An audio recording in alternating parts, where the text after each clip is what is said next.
thought that a brand and reputation built up over 168 years could unravel in just a matter of days.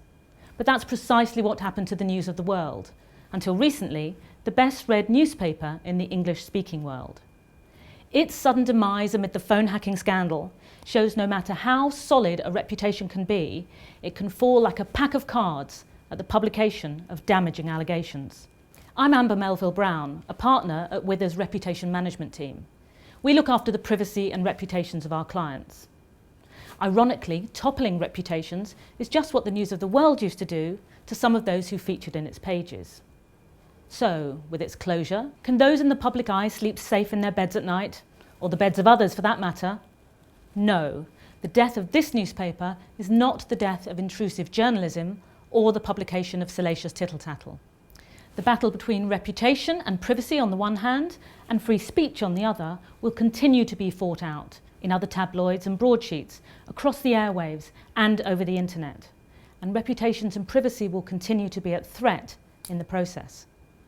There are reportedly thousands of victims of phone hacking, with only relatively few having been identified and contacted by the police.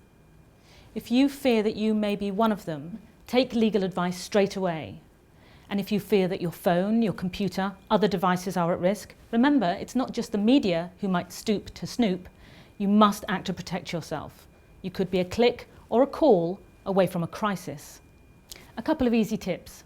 Don't invite the media in. Change factory settings on your voicemail and answer machine. Replace your pins with something memorable, but not so easy that other people can guess it. And avoid tantalising tidbits.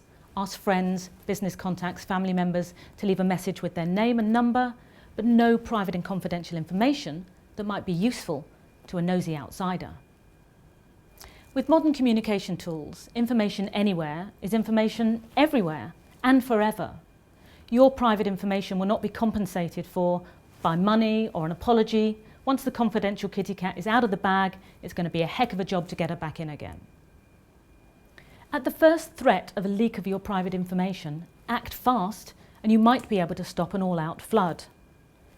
But if you find that private information or false and defamatory allegations have been published about you, don't ignore it.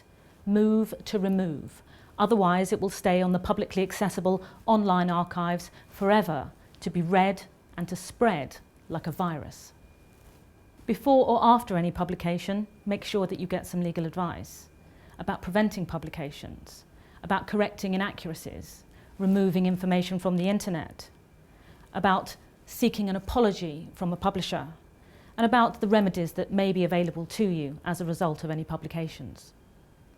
A free press and media are essential in our democracy, and indeed they may be good publicity for you and your business.